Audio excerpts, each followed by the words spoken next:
तो ईश्वर सब कुछ स्वीकार करता है जिसका, वो बहुत भाग्यवान है। इसके ऊपर चिंतन करेंगे। प्रश्न है, बच्चों की किस एक भूल से माया बहुत बलवान बन जाती है? उत्तर है, बच्चे भोजन के समय बाबा को भूल जाते हैं। बाबा को न खिलाने से माया भोजन खा जाती, जिससे वह बलवान बन जाती और फिर बच्चों को हैरान करती है। अब इसका विस्तार समझना है कि मैं भोजन स्वीकार करते समय अगर बाबा को नहीं खिलाया तो माया कैसे खा रही है? इसका अर्थ है, जब आप सोल कॉन्शियस नहीं है या गॉड कॉन्शियस, तब आप बॉडी कॉन्शियस है। तो वो भोजन किसको शक्तिशाली बना रहा है? बॉडी कॉन्शियसनेस को शक्तिशाली बना रहा है। और माया की जड़ ही बॉडी कॉन्शियसनेस है। आसक्ति में भोजन करेंगे तो वो भोजन, उसका जो बल है वो माया को शक्तिशाली बनाएगा, आत्मा को शक्तिशाली नहीं बनाएगा। देखो ये मंदिर है ना, मंदिर में भी भोग लगाते हैं पहले, है ना, भगवान को भोग दिखाकर खाते हैं, लेकिन वो भी वही कर रहे हैं, हम भी वही कर रहे हैं। कई बच्चे कहते हैं हम शुरुआत में बाबा की याद में खाते हैं, बाद में भूल जाते हैं। शुरुआत तो अच्छी करते हैं, बाद में भूल जाते हैं। तो बाबा कह रहा है ये छोटी सी भूल माया से हार खिला देती। देखो कितनी इंपॉर्टेंट बात है। रोज कर रहे हैं,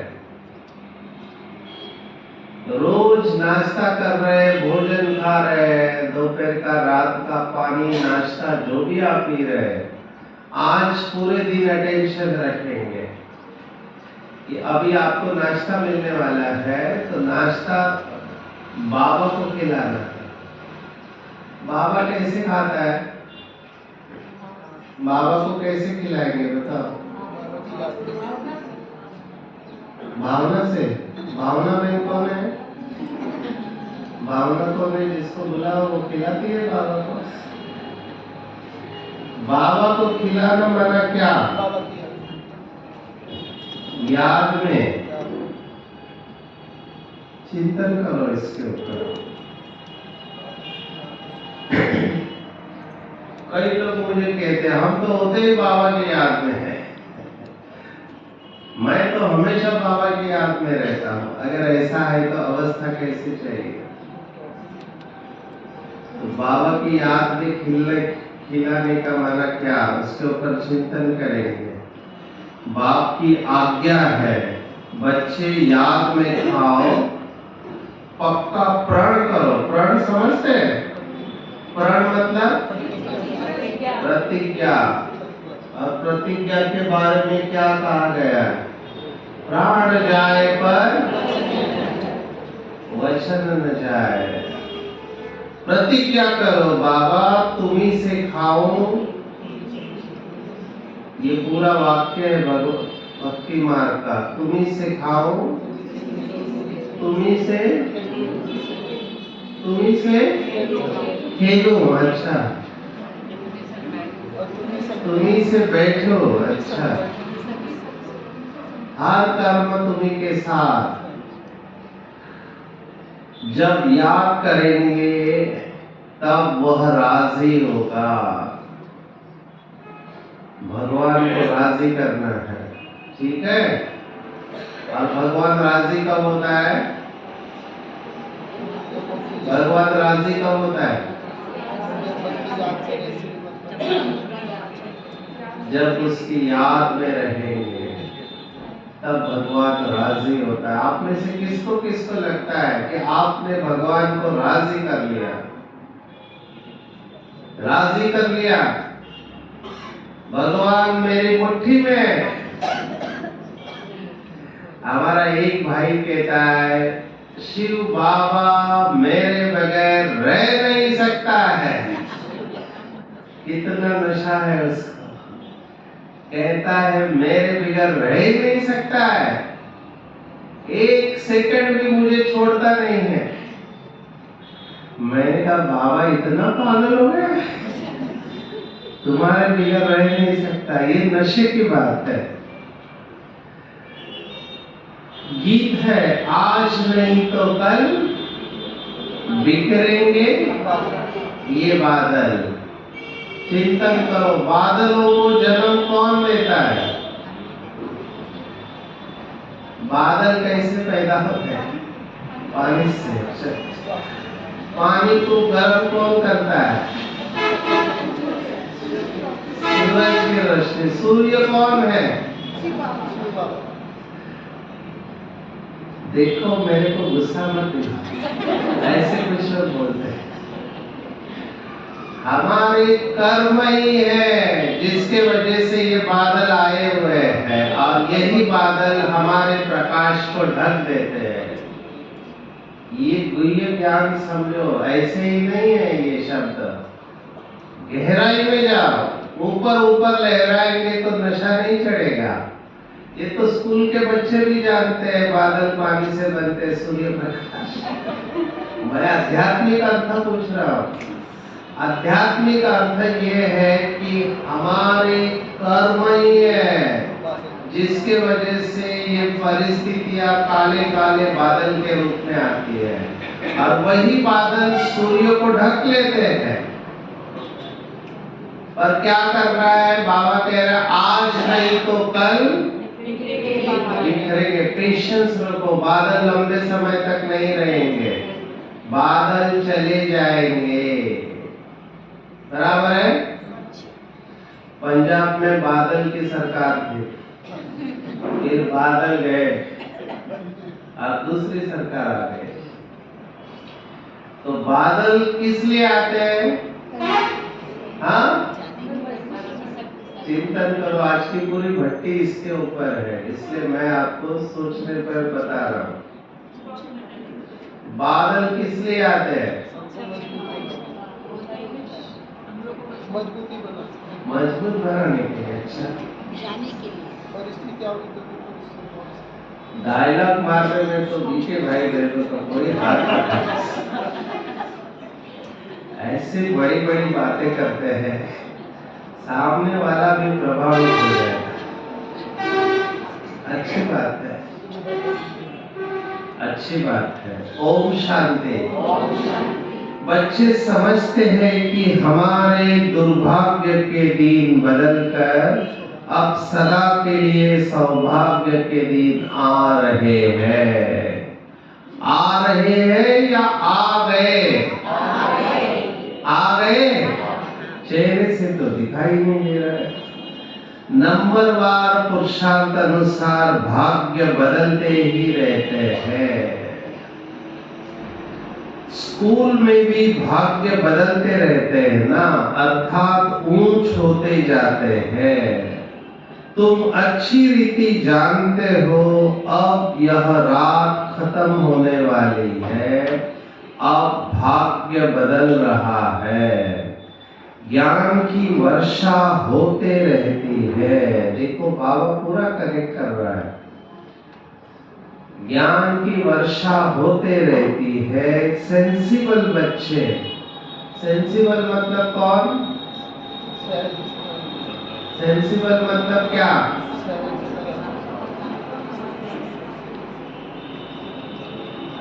सेंसिबल अंग्रेजी शब्द है। सेंसिबल का मतलब क्या हुआ? समझदार, जो सेंसेस में रहते हैं। सेंसिबल बच्चे समझते हैं बरोबर दुर्भाग्य से हम सौभाग्यशाली बन रहे हैं, अर्थात स्वर्ग का मालिक बन रहे हैं। नंबरवार पुरुषार्थ अनुसार हम अपना दुर्भाग्य से सौभाग्य बना रहे हैं। अब रात से दिन हो रहा है, ये तुम बच्चों बिगड़ कोई को पता नहीं है। दुनिया वालों को पता है, हाँ स्वर्ग आने वाला है, पता है? ज्योतिषियों को पता है? नहीं? अच्छा, बाबा गुप्त है तो उनकी बातें भी गुप्त है। भल मनुष्य ने बैठकर सहज राजयोग और सहज ज्ञान की बातें शास्त्रों में लिखी है, परंतु जिन्होंने लिखा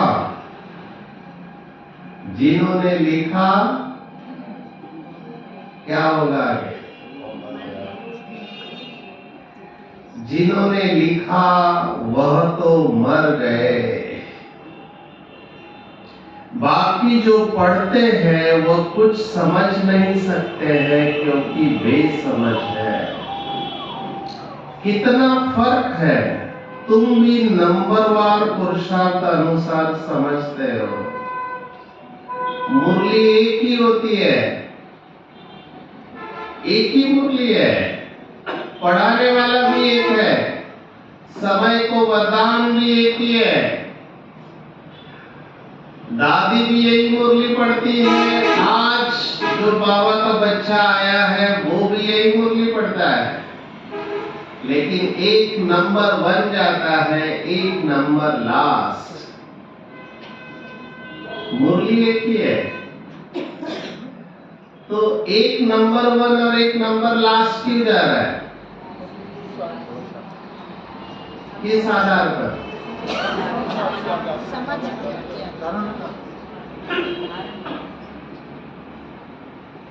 भगवान छप्पर फाड़ के देता है, बराबर है ना? ऐसे कहावत है।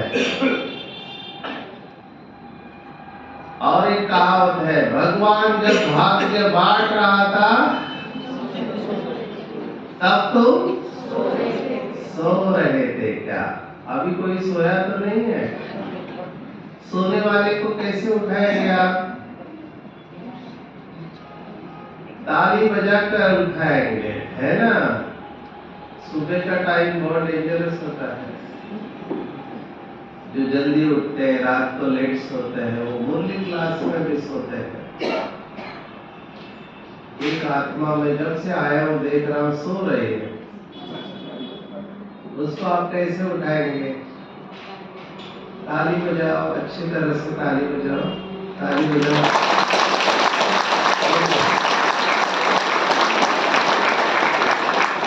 उड़ गई वो आत्मा, उड़ गई। अभी क्या कर सकते हैं? माताएं बेचारी थकती है ना, दिन भर काम करके, घर का पूरा काम करके थक जाती है। मैं एक बार लेक्चर ले रहा था मैनेजर्स का, ब्रेन के ऊपर। अभी उनको एग्जाम देनी है लेक्चर के बाद में, तो एक मैनेजर सो रहा था पहले रो में, तो मैंने कहा बेचारे का मिस हो जाएगा, तो उसके बाजू वाले को बोला जरा उसको उठाओ, वो सो गया है। तो बाजू वाले ने कहा मैं क्यों उठाओ, तुमने सुलाया, तुम उठाओ।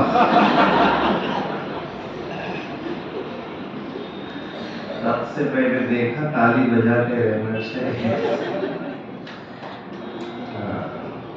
बाबा ने कहा नंबरवार पुरुषार्थ अनुसार समझदार बनते, सभी एक रस पुरुषार्थ नहीं करते।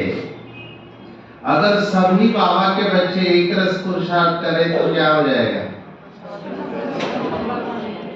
सभी माला में आ जाएंगे ना।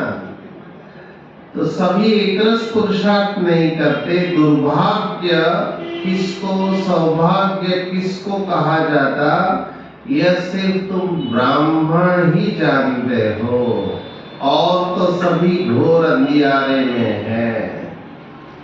उनको जगाना है समझाकर। सौभाग्यशाली कहा जाता है, अभी डेफिनेशन दिया है बाबा ने। सौभाग्यशाली कौन है? तिलक किसको लगाते हैं? हाँ, तिलक किसको लगाते हैं? विजय का तिलक होता है। है ना। तो बाबा ने कहा सौभाग्यशाली कहा जाता है सूर्यवंशियों को। कौन है सौभाग्यशाली? सूर्यवंशी, माना जब सूर्य सिर के ऊपर आता है तब जो उगते हैं वो सौभाग्यशाली। ऐसे नहीं, सूर्यवंशी। एक लड़का सुबह नहीं जाता था स्कूल में जल्दी उठकर, तो उसके पेरेंट्स गए प्रिंसिपल के पास कि हमारा बेटा सुबह उठता नहीं है। तो प्रिंसिपल ने कहा आप डरो मत, मैं उसे समझाता हूँ अच्छी तरह से। उस लड़के को बुलाया प्रिंसिपल ने, बोला सुबह सुबह जब सूर्य आता है आपने कभी देखा है सूर्योदय कितना सुंदर होता है, उसकी लालिमा, उसका प्रकाश, कितना नेचर ब्यूटीफुल लगता है, उसका आनंद लिया है क्या आपने कभी?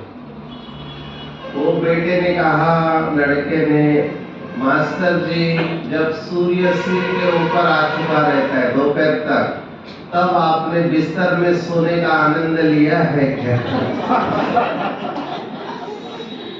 ये है आजकल के बच्चे, आप इनके साथ आर्ग्यू नहीं कर सकते, इनका अपना लॉजिक होता है। सूर्यवंशी माना 16 कला संपूर्ण। अभी 16 कला कौन कौन सी है, किसको याद है? 1 से 16 कौन सी कला है? सोने की कला। सोने की कला, ये मैं पहली बार सुन रहा हूँ। अच्छा, 16 कोई 1 से 16 ऐसी कला नहीं है। बाबा ने कहा 16 आना सच। पहले जमाने में 16 आने का रुपया होता था ना, जो पुराने लोग हैं वो जानते हैं 16 आना, तो उससे ही ये कहावत आई है 16 आना सच। माना आपका हर कर्म कला है, ये संपूर्णता का प्रतीक है। तो हम ही बाप से स्वर्ग के लिए सौभाग्य बना रहे, जो बाप स्वर्ग रचने वाला है। अंग्रेजी जानने वालों को भी तुम समझा सकते हो। अंग्रेजी में शिव बाबा को क्या बोलते हैं? गॉड फादर नहीं, सुप्रीम सोल। अच्छा, अभी जो पॉइंट चल रही है उसके ऊपर सुना। स्वर्ग का रचयिता को क्या बोलेंगे? केवल गॉड फादर नहीं, गॉड फादर के पहले एक शब्द लगता है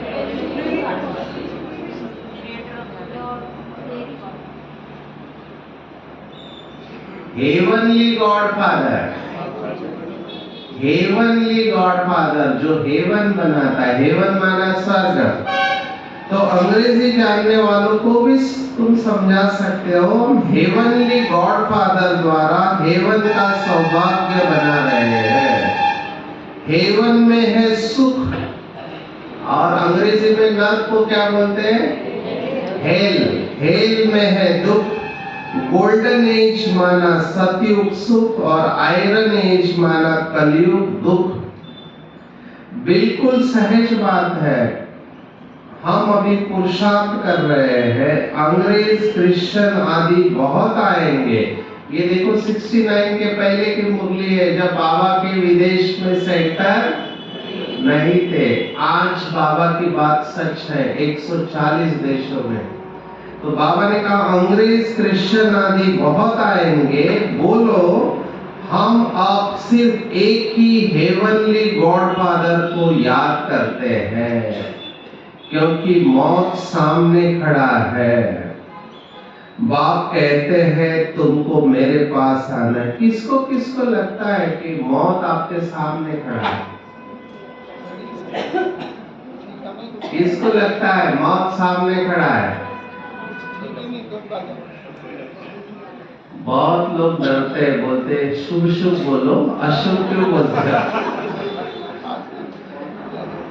मौत के बारे में बोलना अशुभ समझते हैं लोग। भगवान कह रहा है मौत सामने खड़ा है। इसका भाव क्या है? इसका भाव यह है कि शरीर कभी भी छूट सकता है, बराबर है। तो इस तरह से लेना है। कई लोग डर जाते हैं, मौत सामने खड़ा है, मौत से भागते हैं लोग। एक बार ऐसे प्रवचन चल रहा था, तीसरे माले पर ही होगा, ये तीसरा माला है ना। तो अचानक भूकंप आया, पूरा बिल्डिंग हिलने लगा, मौत सामने खड़ा है। वो गुरु को छोड़ के सभी भाग गए, गुरु अकेला बैठा रहा।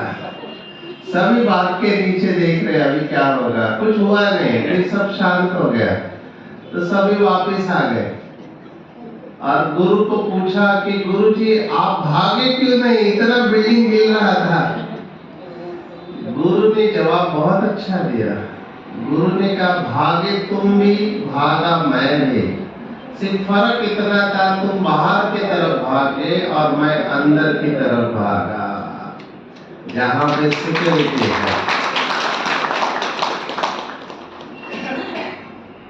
शरीर छोड़ना तो पड़ेगा ना कभी ना कभी। बाबा की याद में शरीर छोड़ेंगे, उनका बहुत बड़ा उष्पद होगा। तो बाबा कहते हैं, बाप कहते हैं तुमको मेरे पास आना है। जैसे तीर्थों पर जाते हैं ना, बौद्धियों का अपना तीर्थ स्थान है, क्रिश्चियन का अपना है। हर एक की रस्म रिवाज अपनी होती है। हमारी है बुद्धि योग की बात। हमारे तीर्थ या हम कैसे करते हैं यात्रा, बुद्धि से यात्रा करते हैं ना।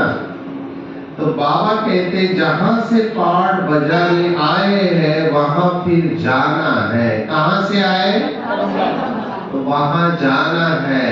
कौन कौन जाने के लिए तैयार है, घर पे जाने के लिए तैयार है? घर पे बता के आए क्या?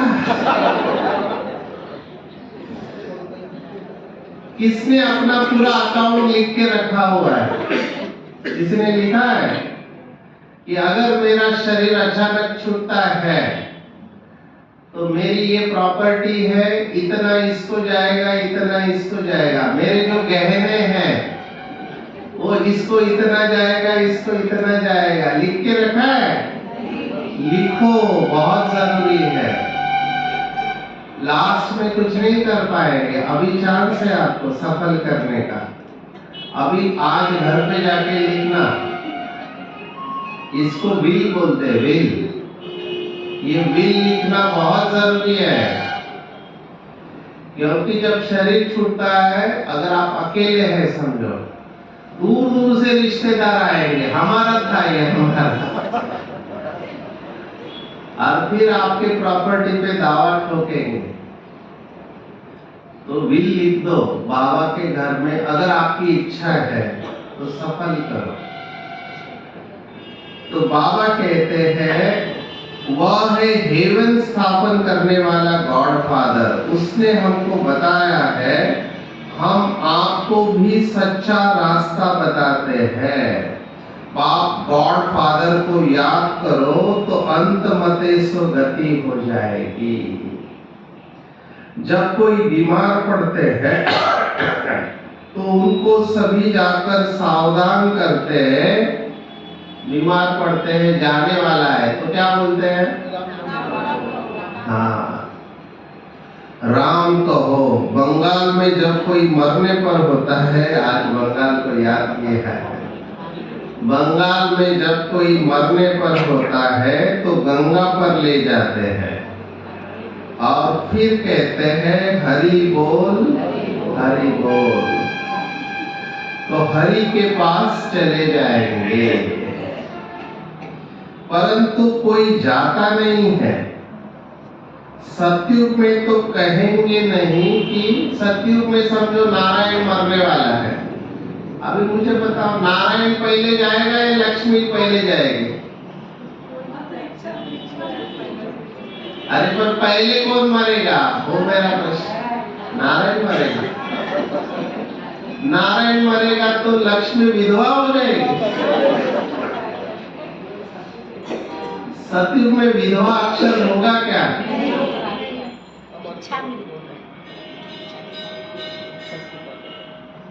कठिन प्रश्न है। चलो जब भी है, जब भी मरेगा, जो भी मरेगा, कभी नारायण या लक्ष्मी को बोलना पड़ेगा, राम राम बोलो, राम राम बोलो। तुम अभी जा रहे हो, वहां बोलेंगे? नहीं बोलेंगे। सतयुग में तो कहेंगे नहीं कि राम राम कहो या हरि बोल कहो। द्वापर से भी यह भक्ति मार्ग शुरू होता है। ऐसे नहीं सतयुग में कोई भगवान या गुरु को याद किया जाता है, वहां तो सिर्फ अपनी आत्मा को याद किया जाता है कि हम आत्मा एक शरीर छोड़ दूसरा लेंगे। तो सतयुग के लोग, अभी प्रश्न देखो क्या पूछते हैं, मुझे बताओ। जो भगवान को याद करते हैं उसको आस्तिक कहते हैं, बराबर है? और जो याद नहीं करते उसको नास्तिक। तो सतयुग में लक्ष्मी नारायण भगवान को याद करते हैं, तो आस्तिक हुए या नास्तिक?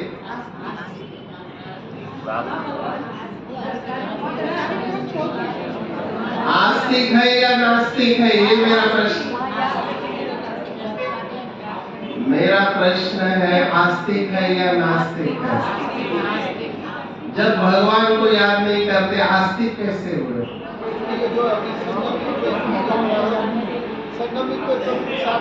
उसका प्रारब्ध मिलता है। आस्तिक है तो भगवान को नहीं याद करते, फिर भी आस्तिक। या तो हम आस्तिक और नास्तिक की व्याख्या बदली करें।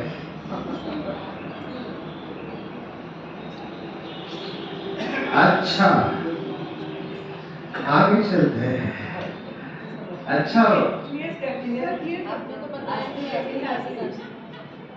अच्छा, हर राजा का गुरु होता है, तो लक्ष्मी नारायण का गुरु होगा कि नहीं होगा? हाँ, राजगुरु तो होता है ना, राजगुरु नहीं होगा?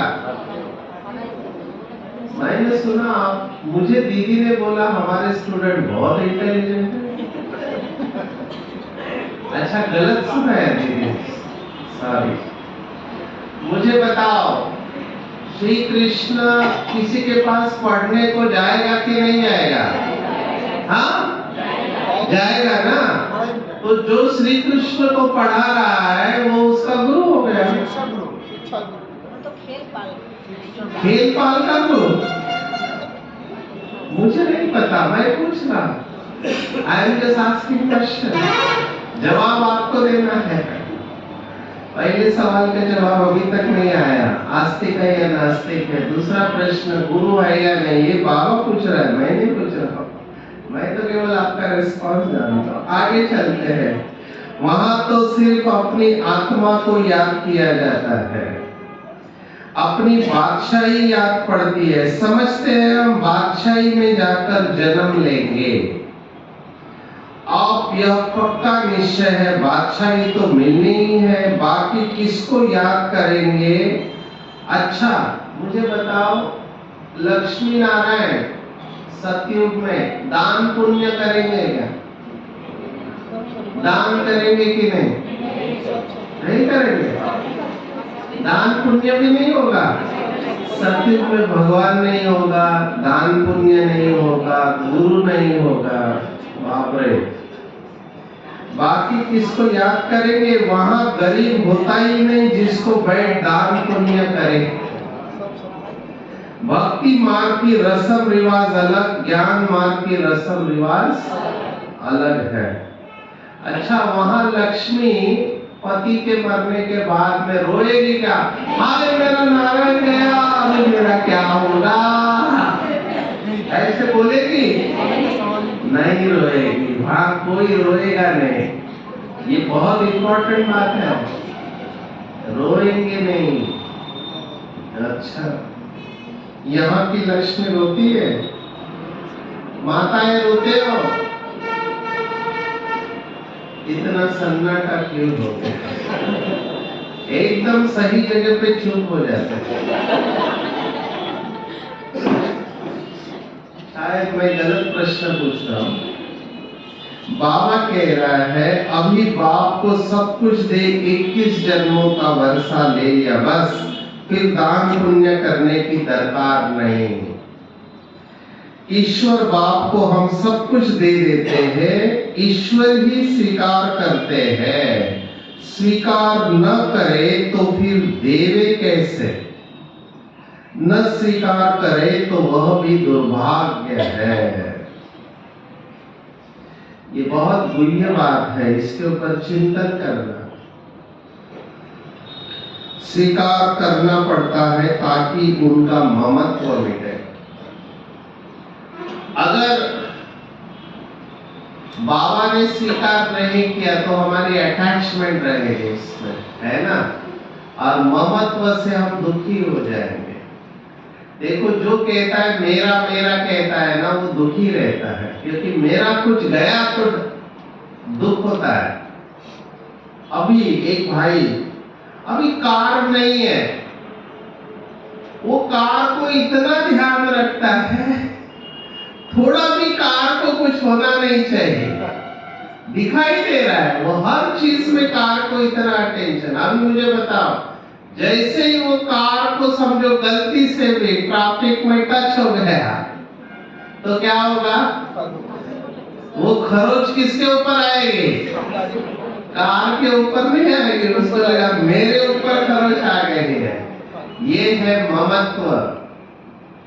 ममत्व इसे कहते हैं, और ये दुख का कारण है। जब तक ममत्व है तब तक समत्व आ नहीं सकता है। आप मुरली रहस्य कौन कौन सुनते हैं? आप में से मुरली रहस्य डेली सुनते हैं? मैंने बहुत बार भगवत गीता की व्याख्या बताई। भगवत गीता माना ममता से समता की ओर की यात्रा। वो ममता आपकी ममता नहीं, ममता से समता की ओर की यात्रा, यही भगवत गीता है। ममता दुख का कारण है। इतना दुख हो गया है बंगाल में, वो ममता की वजह से है। आप जो समझ रहे हो वो नहीं, मैं आध्यात्मिक बात कह रहा हूं। ममता मतलब मेरापन, मेरी राजाई, मेरा पद नहीं जाना चाहिए, चाहे कुछ भी हो जाए। तो ये जो ममता है ना, ये दुख का कारण है। आप क्यों हंस रहे हैं मुझे समझ में नहीं आ रहा। अच्छा अच्छा, ओ अभी समझ में आ रहा। यह भी राज तुम बच्चे ही जानते हो। जब जरूरत ही नहीं होगी तो स्वीकार क्या करेंगे? यहाँ तो सब कुछ इकट्ठा नहीं करना है, यहाँ से ममत्व निकालना है। यहाँ से ममत्व निकालना है। बताओ मेरा कौन है? मेरा कौन है? शिव बाबा। और वो जो घर है किसका है? अच्छा, घर बाबा का है। घर में रहने वाले किसके बच्चे हैं? अच्छा, घर में जो पैसा रखा है किसका है? हाँ, अच्छा।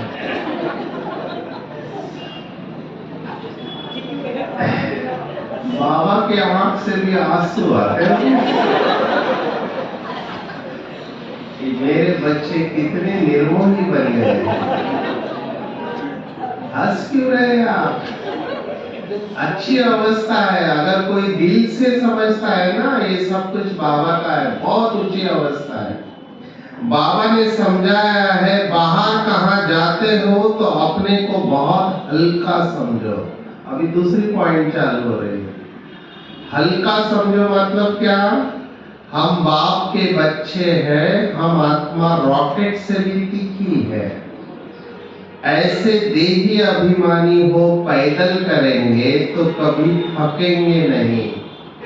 तो थकावट क्यों आती है? बॉडी कॉन्शियसनेस से थकावट आती है। देही अभिमानी होंगे तो थकेंगे नहीं। माताएं दिन भर घर का काम करते थक जाते हैं।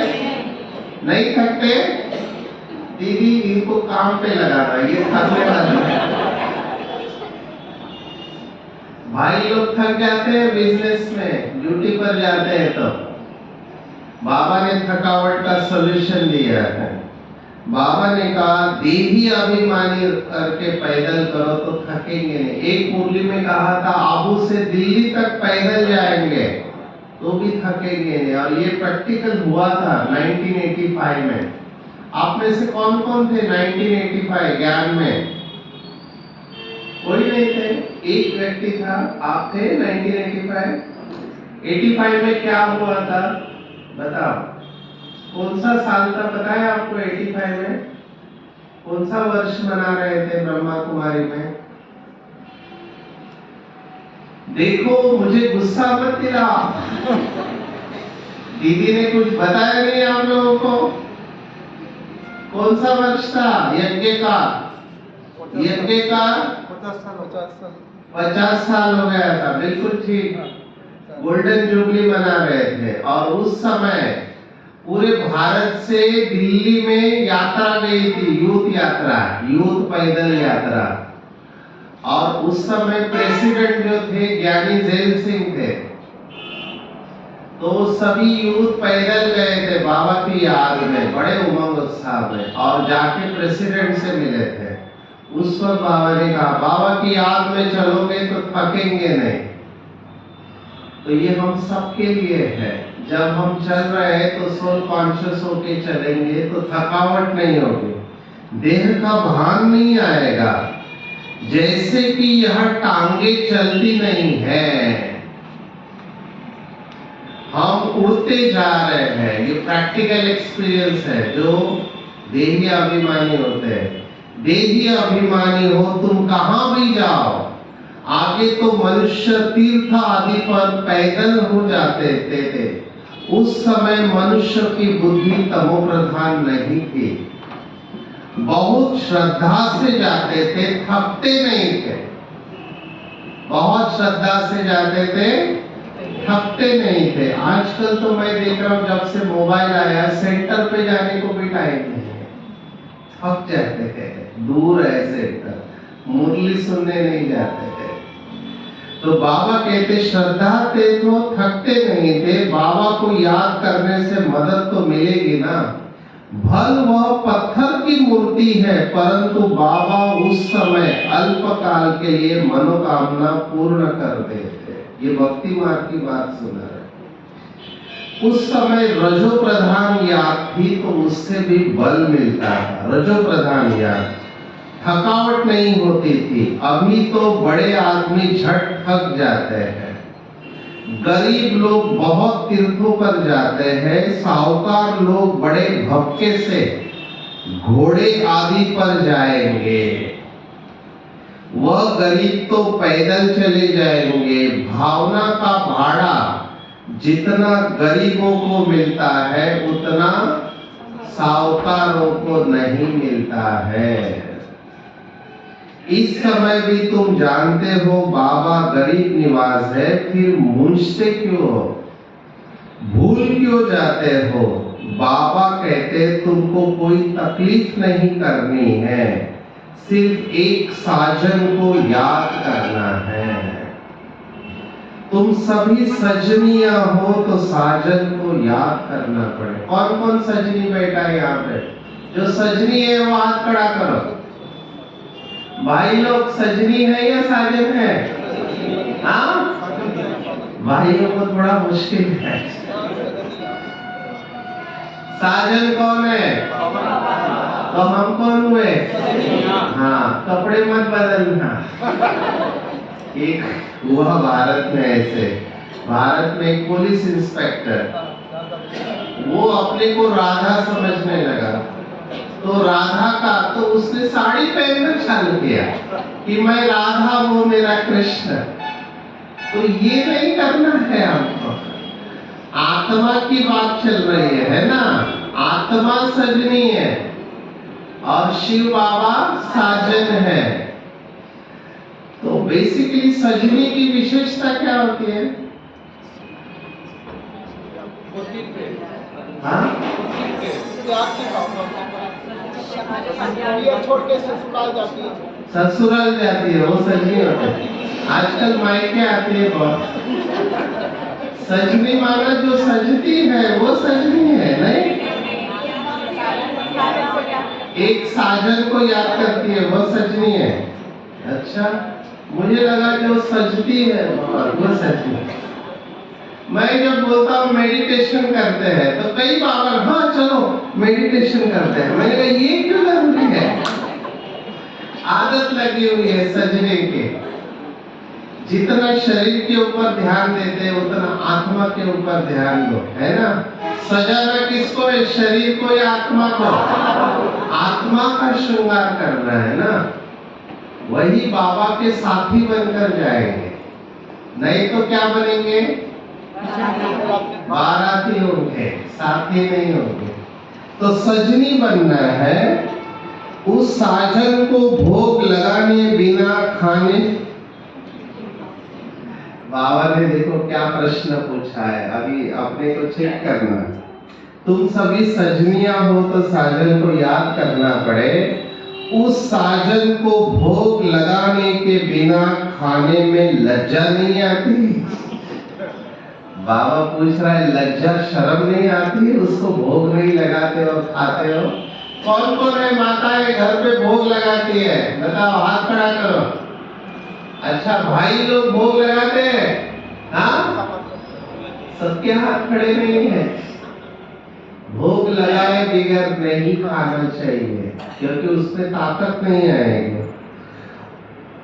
वह साजन भी है, बाप भी है। कहते हैं तुम मुझे नहीं खिलाएंगे, तुमको तो हमें खिलाना चाहिए ना।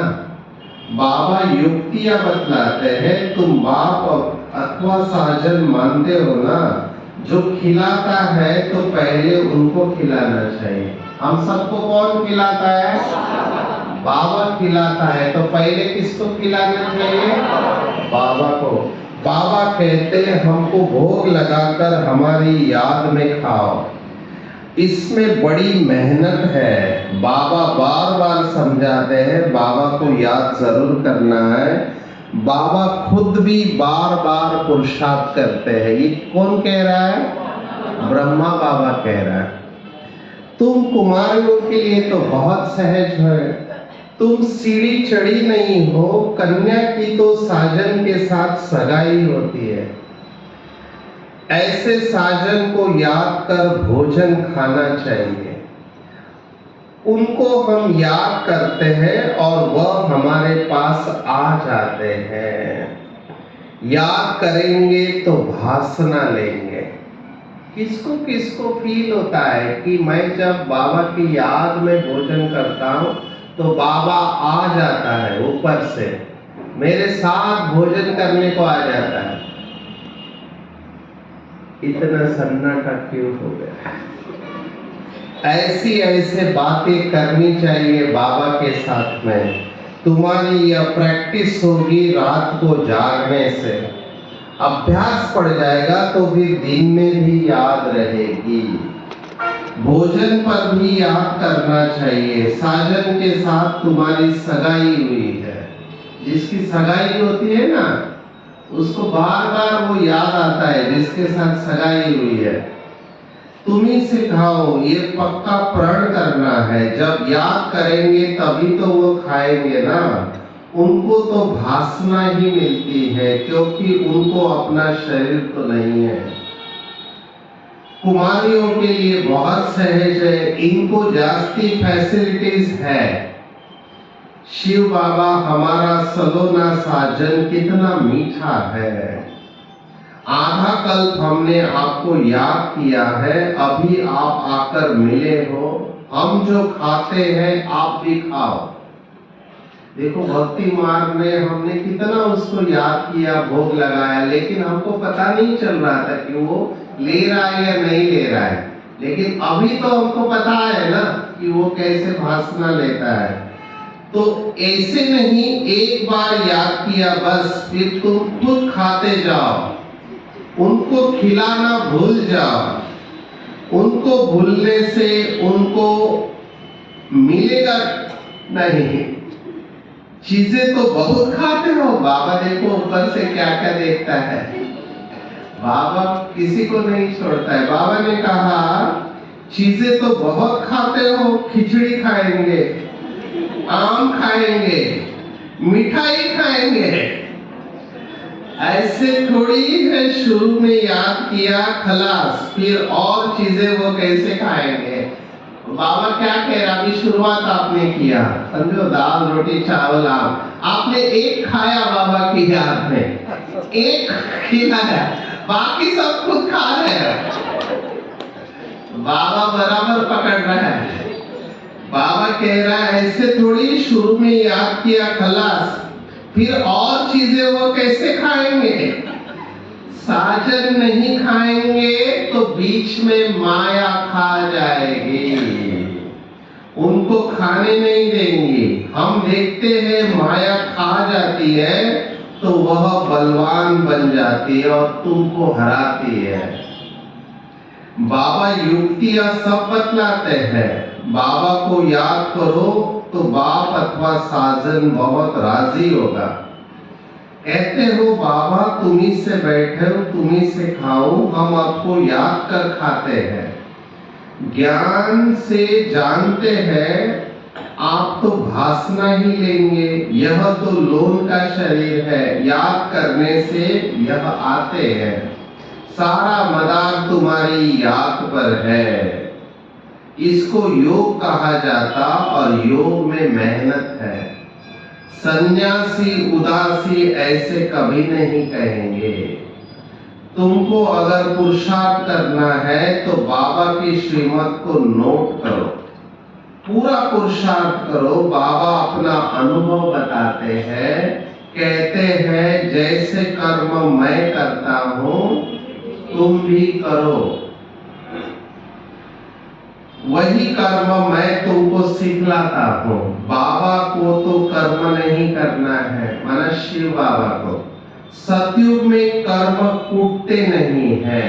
सतयुग में बोलेंगे देवी देवता, हाय मेरा भाग्य, ऐसा पति क्यों मिला, ऐसा बेटा क्यों मिला, ऐसे बोलेंगे? नहीं बोलेंगे। बाबा कहते हैं सतयुग में कर्म कूटते नहीं, तुम्ही से बैठो सुनो, तुम्ही से खाओ, यह तुम्हारा ही गायन है। साजन के रूप में, बाप के रूप में याद करो। गाया हुआ है ना, विचार सागर मंथन कर ज्ञान की पॉइंट्स निकालते हैं। इस प्रैक्टिस से विकर्म विनाश भी होंगे और तंदुरुस्त भी होंगे। देखो दो फायदे हैं, एक विकर्म विनाश होंगे और दूसरे तंदुरुस्त होंगे। जो पुरुषार्थ करेंगे उनको फायदा होगा और जो नहीं करेंगे उनको नुकसान होगा।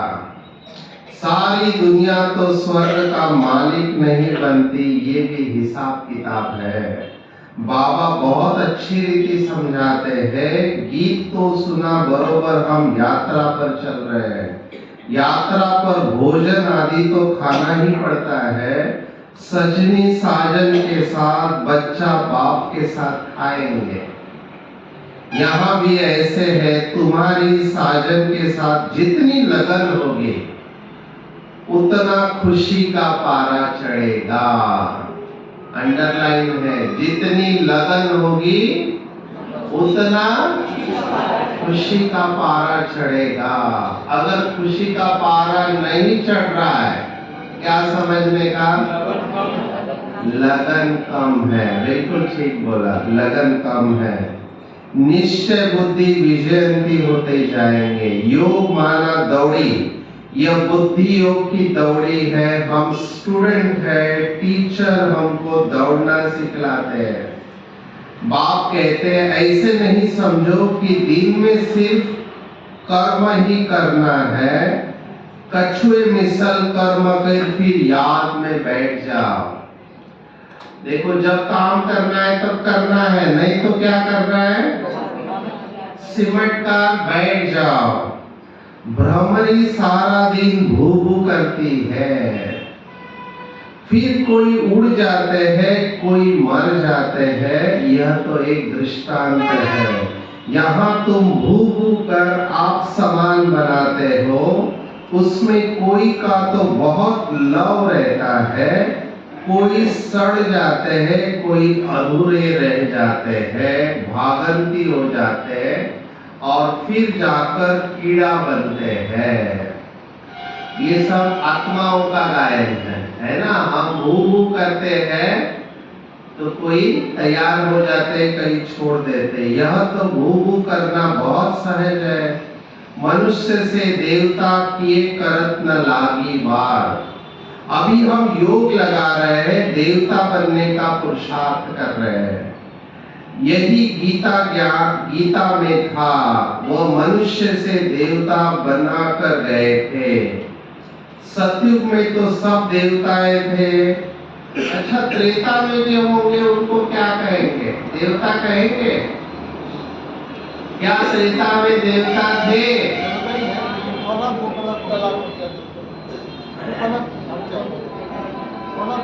त्रेता वालों को देवता कहेंगे क्या? ये मेरा प्रश्न है। 16 कला को ही कहेंगे, 16 कला को ही कहेंगे। 16 कला वाले ही देवता है। त्रेता का धर्म अलग है। भले वो कहने में आते हैं लेकिन वो क्षत्रिय है ना। तो बाबा कहते हैं सतयुग आदि में देवी देवता धर्म था, कलयुग अंत में है आसुरी धर्म। यह बात सिर्फ गीता में लिखी हुई है। मनुष्य को देवता बनाने में देरी नहीं लगती, क्योंकि एम ऑब्जेक्ट बता देते हैं। महासारी दुनिया में एक धर्म होगा। दुनिया तो सारी होगी ना, ऐसे नहीं चीन यूरोप नहीं होंगे। बताओ, सतयुग में चीन और यूरोप होगा या नहीं होगा? बाबा क्यों कह रहा है कुछ? देखो बाबा क्या कह रहा है। बाबा कह रहा है ऐसे नहीं कि चीन और यूरोप नहीं होंगे, परंतु वहां मनुष्य नहीं होंगे। वहां मनुष्य नहीं होंगे, सिर्फ देवता धर्म वाले होंगे और धर्म वाले होते नहीं। माना बाबा ने एक मुरली में कहा था कि ये जो जितने भी विदेश है ये सब पिकनिक स्पॉट बनने वाले हैं। वहां पे आप पिकनिक करने को जाओगे, वहां कोई मनुष्य नहीं रहेंगे। अभी है कलयुग, हम भगवान द्वारा मनुष्य से देवता बनते हैं। बाप कहते तुम 21 जन्म सदा सुखी बनेंगे, इसमें तकलीफ की कोई बात ही नहीं। भक्ति मार्ग में भगवान के पास जाने के लिए कितनी मेहनत की है। कहते हैं पार निर्वाण गया, ऐसे कभी नहीं कहेंगे कि भगवान के पास गया, कहेंगे स्वर्ग गया। एक के जाने से तो स्वर्ग नहीं बनेगा, सबको जाना पड़ेगा। गीता में लिखा हुआ है भगवान कालों का काल है, मच्छरों सदृश सभी को वापस ले जाते हैं। बुद्धि भी कहती है चक्र रिपीट होना है तो पहले पहले जरूर सतयुगी देवी देवता धर्म रिपीट होगा, फिर बाद में और धर्म रिपीट होंगे। बाबा कितना सहज बतलाते हैं, मन मना भाव। बस 5000 वर्ष पहले भी गीता के भगवान ने कहा था लाडले बच्चे अगर श्री कृष्ण कहेंगे तो दूसरे धर्म वाले कोई सुन न सके। श्री कृष्ण को बाकी धर्म वाले स्वीकार नहीं करेंगे, भगवान कहेंगे तो सभी को लगेगा गॉड फादर हेवन स्थापन करते हैं, जिसमें फिर हम जाकर चक्रवर्ती राजा बनेंगे। अगर हम ऐसे कहते कि भगवान ने स्वर्ग स्थापन किया तो लोग एक्सेप्ट करेंगे, लेकिन श्री कृष्ण का नाम लेते ही प्रॉब्लम होगा। इसमें कोई खर्चे आदि की बात नहीं है, सिर्फ सृष्टि के आदि मध्य अंत को जानना है। तुम बच्चों को विचार सागर मंथन करना है। आज पूरा दिन भट्टी में हम विचार सागर मंथन करेंगे विघ्नों के ऊपर। विचार सागर मंथन करना है, कर्म करते दिन रात ऐसा पुरुषार्थ करते रहो। विचार सागर मंथन नहीं करेंगे या बाप को याद नहीं करेंगे, सिर्फ कर्म करते रहेंगे, तो रात को भी वही ख्यालात चलते रहेंगे। बाबा कनेक्शन बता रहा है, कनेक्शन है स्वप्न के साथ, रात के साथ, दूसरे दिन अमृत वेला। कई लोग मुझे कहते हैं अमृत वेला ही विचार आते हैं, योग में बैठते ही विचार चालू हो जाते हैं। ये ऐसे ही नहीं होता है, आपने दिन भर क्या किया है उसका रिजल्ट है। तो बाबा कहते हैं मकान बनाने वाले को मकान का ही ख्याल चलेगा। वो उदाहरण देते हैं ना, एक बिजनेसमैन था, वो दिन भर में कपड़े का दुकान में काम करता था, तो सबको कपड़े फाड़ कर देता था। कितना कपड़ा बिजनेस, उसके दिमाग में वही है। रात को नींद में भी वो सपने में कपड़ा फाड़ के दे रहा है, तो वो चादर फाड़। तो उनकी माँ ने बोला ये क्या कर रहा है? तो बोला माँ तुम बिजनेस में टांग मत अड़ाओ, मेरा काम है। क्योंकि दिन भर वही विचार चल रहे हैं, तो स्वप्न में भी वही विचार चलेंगे। भर विचार सागर मंथन करने की रिस्पॉन्सिबिलिटी इन पर है। इन पर मतलब ब्रह्मा बाबा पर है, परंतु कहते हैं कलश लक्ष्मी को दिया है तो तुम लक्ष्मी तो बनती हो ना।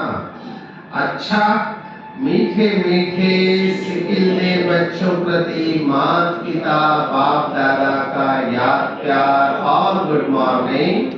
रूहानी बाप की रूहानी बच्चों को नमस्ते।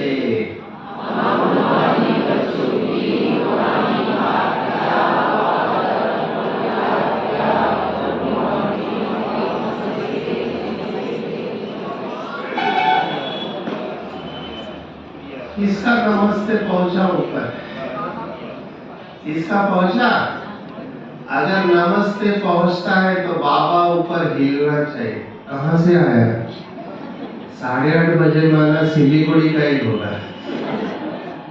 भट्टी चल रही है ना, बाबा को भी पता है यहाँ पे भट्टी चल रही है।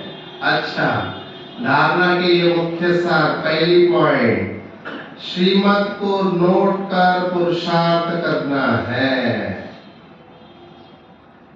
बाप ने जो कर्म करके सिखाया है वही कर्म करने हैं। बाप ने कौन सा कर्म करके सिखाया? कौन सा कर्म?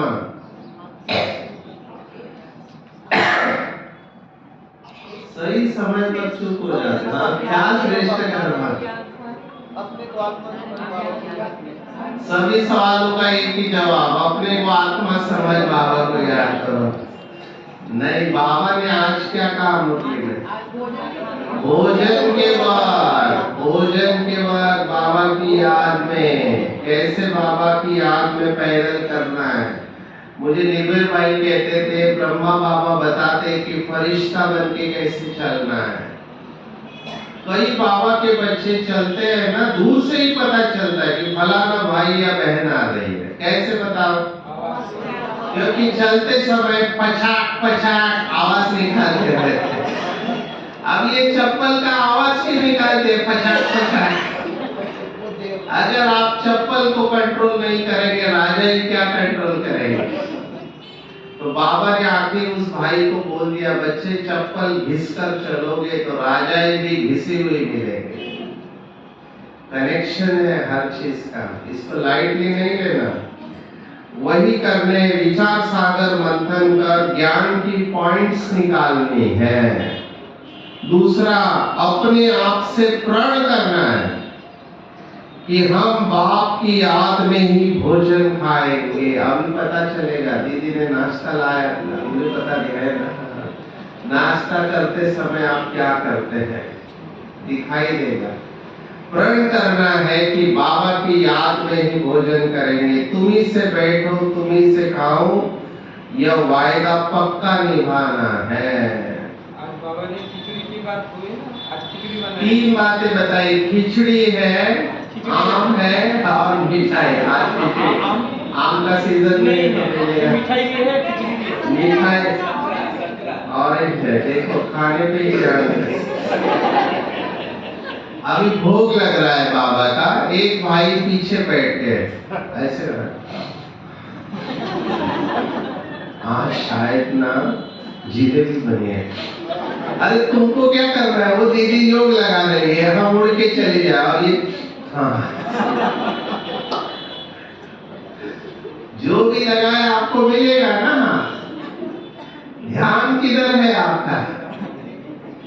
वो कहते हैं ना, लोग अपनी थाली का छोड़ के दूसरे की थाली में देखते हैं इसको कितना मिला है।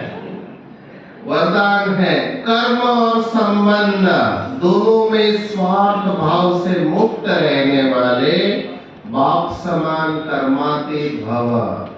बहुत बुरी बात है, कर्म और संबंध दोनों में स्वार्थ भाव से मुक्त रहने वाले। आप बच्चों की सेवा है सबको मुक्त बनाने की, तो औरों को मुक्त बनाते स्वयं को बंधन में बांध नहीं देना।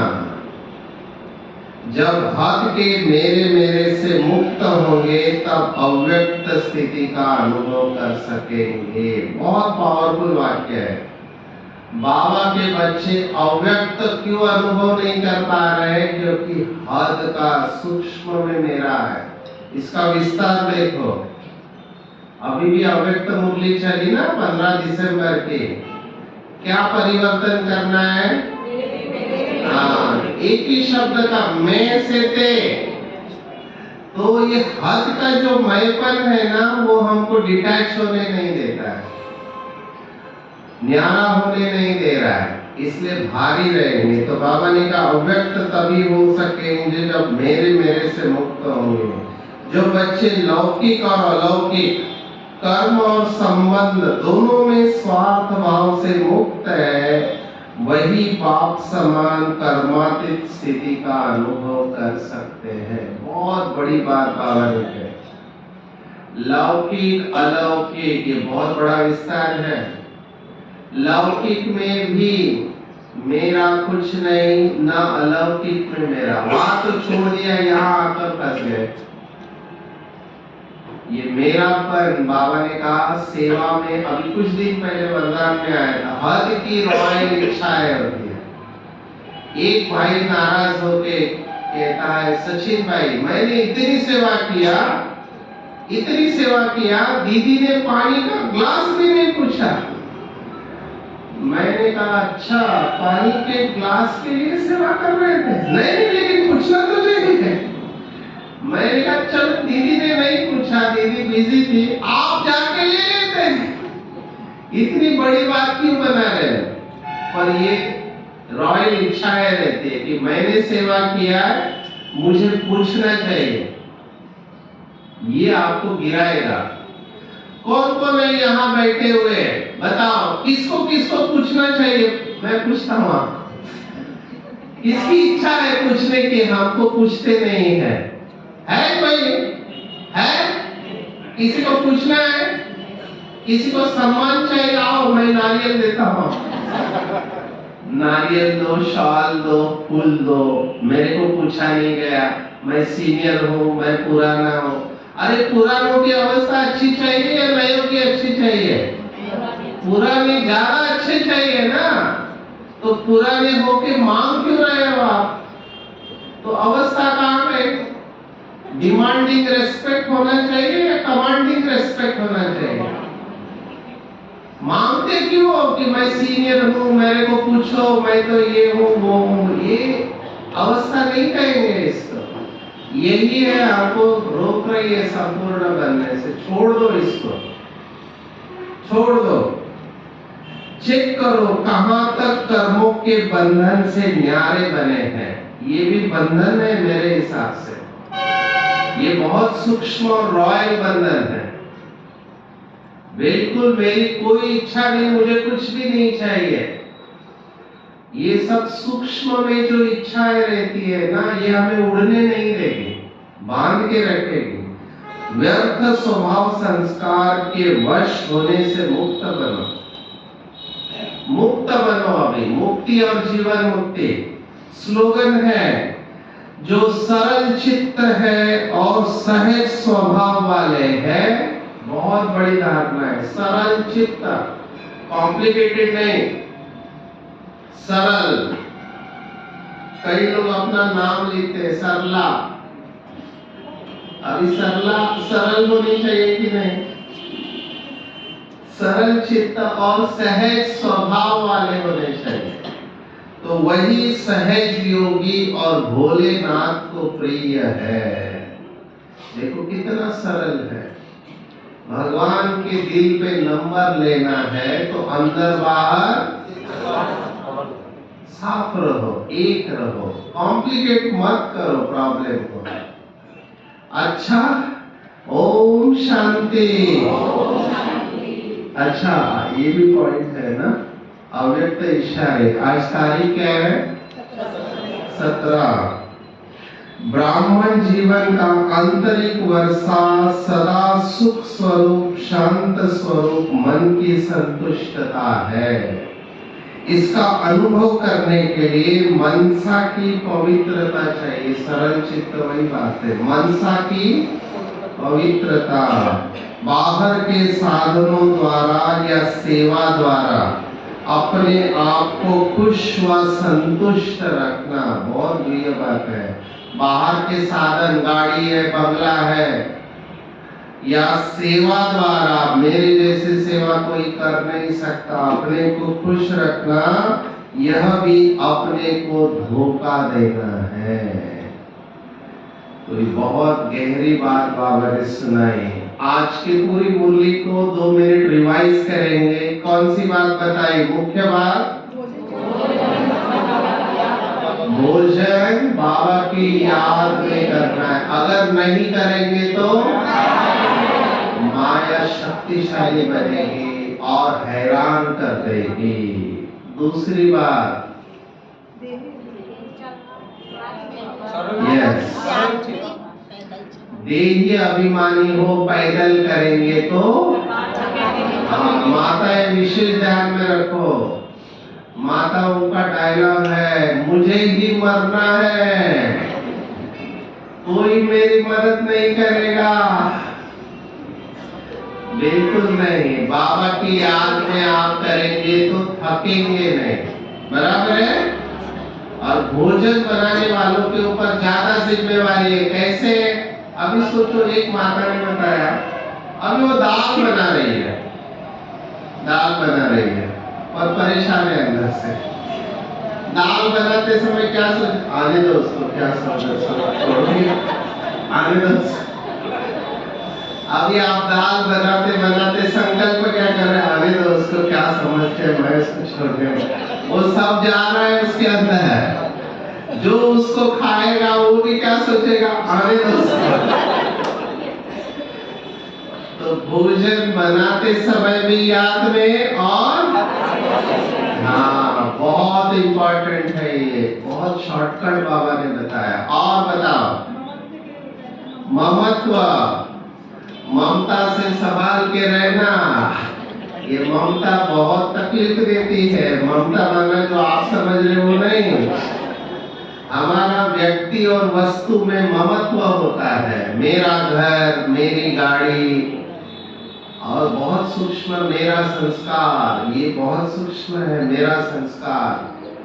तो कोई भी ममत्व नहीं होना चाहिए, किसी देहदारी में ममत्व नहीं होना चाहिए, चीजों में नहीं। ममता छोड़ के समता की ओर जाओ, ठीक है। और 16 कला संपूर्ण, साजन को याद करना है, सजनी समझ के।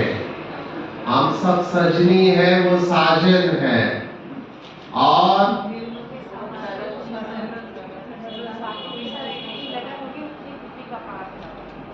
क्या बोल रहे हैं? मेरे को आ नहीं रहा है आवाज, जोर से बोलो। झगड़ा करते समय आवाज कैसे रहता है? वैसे माताएं बोलते मेरा आवाज ही ऐसा है, मैं क्या करूं? लेकिन जब कोई सीक्रेट सुना लो, उस समय आवाज कैसे कम हो जाता है?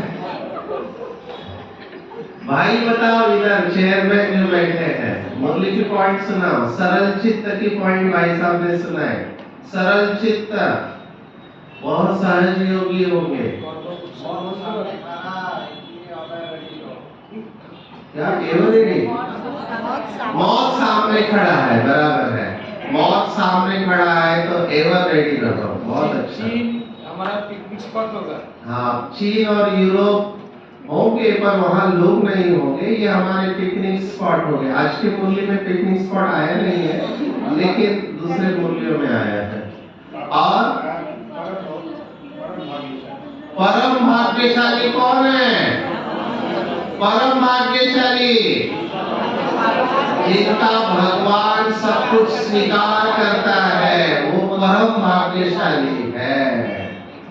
तो जो भी है, मैं आज फिर से कह रहा हूँ, शरीर का कोई भरोसा नहीं है। मैं वैसे बताने वाला हूँ, कल तक सफल करो, ठीक है ना, अपना सब कुछ सफल करो। अभी 8:45 हुए, हमको 9:30 बजे फिर से मिलना है, इसलिए मैं यहाँ पे रुकता हूँ। सबको अच्छा लगा? अच्छा लगा?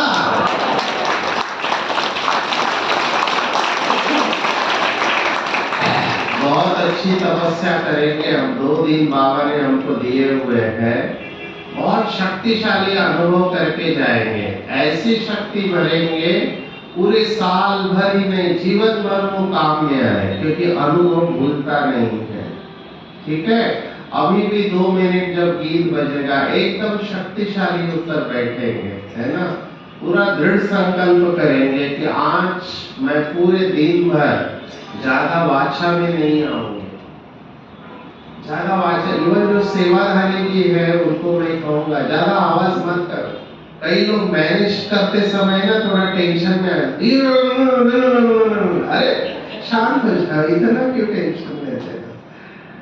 सेवा है ना, तो सेवा शांति से भी हो सकती है ना। इतना टेंशन तो तुम इधर आओ, तुम उधर आओ, तुम ये मत करो, वो मत करो, ये नहीं करो। आप साइलेंस में, योग में रह के बाबा की याद में प्यार से करो सब कुछ, और मौन में रहो, और माया को दूर रखो। माया कौन सी है? आज के जमाने में माया कौन सी है? जो हर एक के पास है, मोबाइल। इससे दूर रहो जितना हो सके। मैं समझ सकता हूँ किसी की बीमारी है, रेस्पॉन्सिबल, साइलेंस में रखो, है ना। बीच में आपको टाइम मिलेगा अगर आपको कोई ऐसी, अदरवाइज साइलेंस में रहो। आज पूरा दिन भर साइलेंस में रहेंगे। अच्छा, ओम शांति।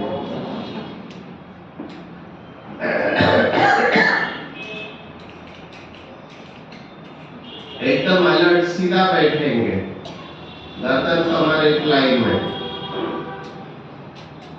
सर्वोच्च अनुभव करेंगे आप।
ओम शांति।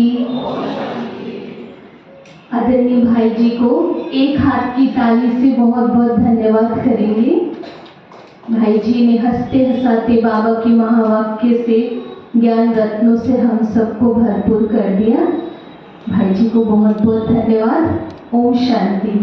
अभी हम सभी फिर से, अभी ब्रेकफास्ट होगा, फिर 9:30 को हम सब भक्ति का शुभारंभ करेंगे। ओम शांति।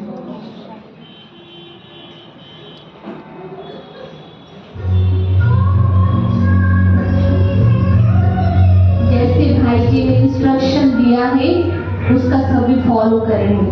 हम सभी भक्ति में हैं, ये भूलना नहीं है। जितना हो सके साइलेंस में रहेंगे। अव्यक्त वातावरण सभी मिलकर के बनाने में सहयोग देंगे। ब्रेकफास्ट यहीं पे है, सभी एकदम साइलेंस में लेंगे और फिर 12 बजे तक भक्ति है।